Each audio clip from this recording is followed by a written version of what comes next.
Hello and welcome to the Bell Mama Hypnobirthing and Positive Birth podcast. My name is Ellie Waddington. I'm a hypnobirthing teacher, antenatal instructor and positive birth coach, and I'm here to help you go into the birth of your baby with a positive mindset. Every week I share my top tips, advice and amazing birth stories to help you go from fearful and anxious about your birth to positive and confident. Make sure you hit the subscribe button and let's get into this episode. Hey gorgeous mama, welcome back to another episode of the podcast. I am so happy that you are here, and just in case nobody has told you this yet, the fact that you are actively taking steps, the fact that you are seeking out positive birth resources, the fact that you're listening to this podcast, the fact that you might have watched a positive birth video on YouTube, you might have read a positive birth story on a blog, you might be following some positive birth accounts on Instagram. The fact that you are actively taking those steps towards having a more enjoyable, positive birth experience, that is huge. That is a massive, massive step, and I am so proud of you, and you should be really, really proud of yourself as well. So give yourself a little hug, give yourself a pat on the back, and be proud of yourself for taking those steps. So I just want to share with you a little story about something happened last Sunday. So every Sunday I take both of the kids swimming by myself. Every Sunday morning it's our little routine, it's our little special thing that we do on a Sunday morning together. My husband works on Sundays, so it's just me and the kids kids absolutely love swimming. They're both very much proper little water babies and they absolutely love it, and we love this Sunday routine. Now my youngest, my 2-year-old little girl, she has the past few weeks been going through some sort of, leap, some sort of growth spurt, something is happening developmentally with her, and her sleep has just been absolutely all over the place. And so obviously because her sleep has been all over the place, that subsequently is affecting my sleep. So I have basically been, that the past few weeks, it was okay for the first few days, but I am now starting to feel very much like a zombie. I'm starting to feel very much like, those first few weeks where you have a newborn and you're just getting used to the sleep deprivation. It's like that all over again, basically. And so it got to Sunday morning and I got the swimming bags out to start packing them to go swimming. My brain just wouldn't compute. My brain just wouldn't brain, basically. I was just stood there in my bedroom looking at these 2 empty swimming bags, and I just couldn't compute what it was I was supposed to be putting in them. I was so sleep deprived, so tired, I just couldn't compute what it was that I actually needed to start putting in these swimming bags. And so my husband, he came to say goodbye before he went off to work, and he looked at me and he was like, "Are you sure you're okay to take the kids swimming this morning? It's okay to miss a week. You don't have to do it every single week. They will survive." And I was like, I don't want to ruin this little routine. I really want to take them swimming. I don't want to disappoint them. And he said, you might not actually be safe to have them both in the pool. You are so tired, you can barely function. It might not actually be safe, not to mention actually driving there and back. And at that point, when it came to safety, I did have to concede. Okay, do you know what? Possibly this isn't the best idea. Maybe we should just stay at home today. And so I told the kids, and my little girl, she's 2, she didn't really understand anyway, so she didn't care. But my little boy, who's 5, he was devastated because he absolutely loves swimming, and this is one of the highlights of his week, and he was devastated that we were not going swimming this week. And so I pulled him onto my lap and I held him, I let him cry, I let him have his feelings. I might have cried a little bit as well.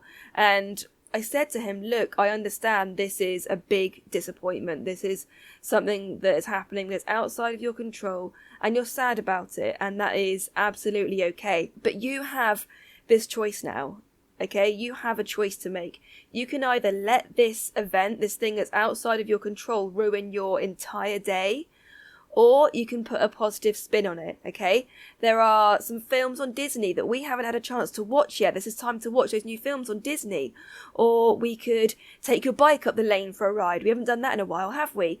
Or we could do some baking. We haven't done any baking in ages. There are so many other things that we can control, that we can do on this day that are in our control, and we can still have this most amazing, wonderful day together, even though the plan has changed. And all credit to him, he did just kind of wipe his eyes and he took some deep breaths, he went and got dressed, and we did have an absolutely amazing day together. And this kind of technique, this mindset is something that I call the shitty 5 minutes. And obviously to the kids, I call it a rubbish 5 minutes. But to you, as a fully grown adult, I'll call it what it is, which is a shitty 5 minutes. And this is basically where when you receive a disappointment, and this obviously to you, this is regarding pregnancy and birth, but this could be at any point in your life. This could be regarding absolutely anything. If you receive something disappointing, some disappointing news, something happens that's completely outside of your control, and you know what, you're bummed about it, you're really disappointed about it, and it really, really gets to you. So allow yourself a shitty 5 minutes, okay? Allow yourself 5 minutes to just have those feelings. Cry, shout, rage, stomp your feet, do whatever you need to do to get those feelings out. And I'm not literally saying like 5 minutes. Don't go and set like a freaking timer, you know, however long you need to get those feelings out, whether it's 5 minutes, 10 minutes, half an hour, whatever. Allow yourself to feel those feelings. And then once you've had those feelings, okay, take some nice deep breaths, dust yourself off and think, right, that happened. It's outside of my control. What can I now do to make this situation better? What is still in my control? Okay? And this, as I say, this works in pregnancy, this works in birth, and this works in so many different situations throughout your life, throughout day to day. And this is something that you really, really need to perfect, because there are sometimes things in pregnancy, things in birth, that are going to be outside of your control. Things like, for example, you might arrive at the birth centre and all the birth pools are already in use. That's something that's completely outside of your control. It's a rubbish situation. You really wanted that birth pool, but right, what can we now do to rectify this situation that's outside of my control? What can I do to still make this a positive birth? What is plan B? And this is exactly what I talk to my clients about when they are putting together their birth plans. Imagine if there are things that don't go according to plan. Imagine if there are things on your plan A that are outside of your control that happen and you have no control over it. What can you put in your plan B? If you have absolutely no idea where to start with a birth plan, if you have no idea what plan A, what plan B is, or anything like that, on the 29th of May, I am hosting a live birth plan workshop, and I'm so excited about this. I absolutely love helping ladies put together their birth plans, and we are going to talk through all the things that you need to be thinking about to put on your birth plan. I'm going to be teaching you how to make really important decisions, where to get your research from, how to weigh up the pros and cons, how to put together all your different plans, how to actually put together the final documents, and things that you should be thinking about, all the routine and non-routine interventions, things that you might not even be aware of. And I'm going to spend this entire workshop just helping you put together an absolutely amazing birth plan that works for you, so that you can go into the birth of your baby feeling as prepared as possible. There are going to be limited spaces because I want everyone attending to be able to ask questions, to be able to get involved and have their time with me, to be able to have their questions answered. So if you do want to book onto that, it's on the 29th of May at 1 o'clock UK time. Follow the link in the description below and go over and book your place, because they are already filling up and I can't wait to help you with your birth plan. So today in this episode, we are going to be talking all about the 3 major mindset shifts that have to happen in order for you to go into the birth of your baby with confidence and to have that positive birth experience that you're aiming for, that you really, really deserve. Because at the moment, there are 3 major mindset blocks that are in your mind. You may not realize it, but they are there. And these 3 major mindset blocks, these are things that are blocking you from having that positive birth experience. Because preparing for birth is just a massive mindset game. Your body can birth a baby. Your body was built to birth a baby. The only thing holding you back right now is self-belief. It's all those years of conditioning, of society telling you that your body is broken, that your body is weak, that your body is going to need help to birth your baby, okay? That is all it is. It's just a massive mindset game. So once you turn around these 3 major beliefs, it's a whole different ballgame. Honestly, it is absolutely mind-blowing. Excuse the pun. It is literally mind-blowing the way that these 3 beliefs are holding you back. So the first major belief, the first major mindset block that's stopping you from having a positive birth experience is you are currently thinking about birth as just a way of getting your baby out. You're literally thinking about birth as opening up a can of Pringles and getting the Pringles out. And that is so far from the truth, okay? Everything that happens during the birth process is incredibly nuanced. Everything that happens during the birth process happens for a reason. There are so many things that have to connect and align for the birth process to unfold. It doesn't just suddenly happen. You're not just suddenly one day in labour. Labour starts weeks in advance of you actually meeting your baby. I mean, really, labour starts from the second you get pregnant, to be honest, if we're being really pedantic. From the second you're pregnant, your body is already preparing to birth your baby. There are so many things that have to align, and they all have a really important purpose. And not to mention that everything that happens during the birth process is also preparing your body not just for birth, but also for motherhood as well, for bonding, for breastfeeding, for recovery. There are so many tiny little things that happen during birth, many of which we still don't actually understand. It is that intricate, it is that nuanced. So when you start thinking about birth as being this incredibly intricate process, then you can start thinking about ways that you can start to work with your body. You start to work with the birth process, and that's the way that you truly surrender to it. I talk about surrendering a lot in my social media posts, in all my courses. I talk about surrendering to the process. This is happening. This process is happening, and in order for it to happen, you have to let it. You have to let go. You have to surrender to the contractions. You have to surrender to your instincts. If your instincts are telling you to turn the lights off, to get everyone out of that room because that is what birth needs, do that, okay? Because the process is intricate. The process needs all these little nuances. The process needs all these little things to happen and to align. So follow your instincts, okay? In that birth room, do whatever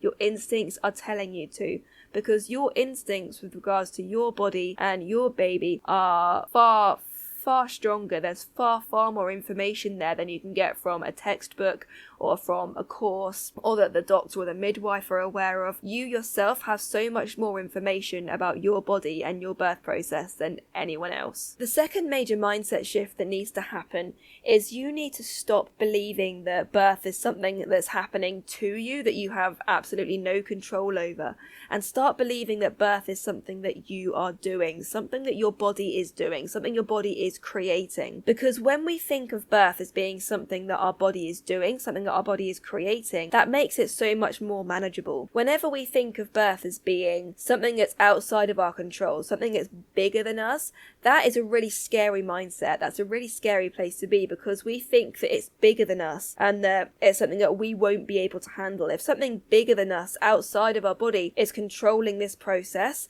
then it might be something that we're not able to handle. But when we remember, when we start to truly believe that birth is something that our body is doing, something that we're doing, something that we're creating, that makes it so much more manageable. Yes, it's intense. Yes, it's powerful, but my body is doing this. This is something that my body is doing, and I know that my body is not going to create something that I can't handle. My body is not going to do something that's bigger than me. And that really helped me during my second birth to remember that this was something my body was doing, and that meant that I could handle anything during the birth process because this was my body doing it. My body was not going to create something that was bigger than me, something that I wasn't able to handle. And a really incredible fact that I learned was that during a contraction, so during your most intense contractions, during the active phase of labour, when you're really close to starting to meet your baby, and those contractions are really intense, at the peak of a contraction, your uterus is potentially creating around 60 pounds of pressure, which is the equivalent amount of pressure needed to crush a watermelon. How incredible is that your uterus is creating enough pressure in that contraction to crush a watermelon? That's your body doing that. That's your body creating that pressure. That is power coming from your body. So start thinking about labor, about birth, about contractions as something that your body is creating. It's power that your body is creating, something that you're doing. And that major mindset shift is huge. It will do so much for your confidence and your positivity going into the birth of your baby. And the third major mindset shift that needs to happen for you to have a positive birth experience is you need to stop thinking about plan A as winning and plan B as losing. And if you have no idea what I'm talking about, plan A is basically your ideal birth scenario, and plan B and plan C and all the other plans are basically if birth starts to take a slightly different path. I was really guilty of this during my second pregnancy. Although I created these plans, though I did the research and I created these plans, I was not happy with plan B. There was lots and lots of mindset work that I had to do, basically. I was so stubborn, and I couldn't think of plan B as anything else other than failing. And this goes back to my childhood, where I basically wasn't taught how to handle disappointment properly. I wasn't taught how to handle when things don't go according to plan. And so the idea of having to potentially resort to plan B, the idea that I potentially wasn't going to get my plan A, even though I was having a perfectly healthy pregnancy, I had no reason to believe I wouldn't get my plan A, but the idea that there's a possibility that I might have had to resort to my plan B, that filled me with physical dread, it filled me with physical discomfort, and so I had to do some major mindset work, I had to do some real deep diving, and eventually I just came round and I started to truly believe that plan B was okay as well, plan C was okay as well. So it wasn't a case of plan A is winning and plan B is failing. These are all just adapting. Plan B is adapting. They're all adaptations of a positive birth experience. And when you see that actually positive birth is all about the way that you feel about it, and you can feel incredibly positive about your plan B. You can feel incredibly positive about potentially having an induction, or potentially having a C-section, or potentially transferring to hospital from a home birth. You can feel incredibly positive about those things if they're all your choices, if they are informed choices that you have made and you are treated with dignity, if you're treated like a natural human being, if you have a supportive team. They are all potentially really positive birth experiences. So when you stop thinking of plan A as winning and plan B as losing or failing in some way, that takes so much pressure off you. It takes so much pressure off of the birth plan. It takes so much pressure off of birth. It's just such a better way to be. It's such a better mindset to be in going into the birth of your baby. So just to recap those 3 major mindset shifts that you need to start working on to have your positive birth experience. The first one is to stop thinking about birth as just a way of getting baby out, okay? You are not opening a can of Pringles, you're not opening up a tin of tomatoes. Birth is nuanced and it is intricate, okay? And you have to work with that process in order for it to unfold. The second one is birth is not happening to you, it's something that you are doing. Birth is something that your body is creating. It's power that your body is creating. And that means that it can't be bigger than you. It can't be something you can't handle, because your body would not create something that is too big for you to handle. And the third shift is plan A is not winning and plan B is not losing, okay? All of the birth plans that you make are potentially positive birth experiences. It's just what you make of them, okay? It's just the way that you feel about them that makes them a positive birth experience. So that's all from me this week. I hope that you've enjoyed listening to this episode. If you want to get in touch, if you have any questions, you can always reach me on Instagram. You can send me a little email. I love connecting with you guys in the DMs or in emails and chatting to you about where you are in your birth journey and what you're excited about and what struggles you're facing. I absolutely love chatting to you guys about that. So get in touch, and until next week, bye!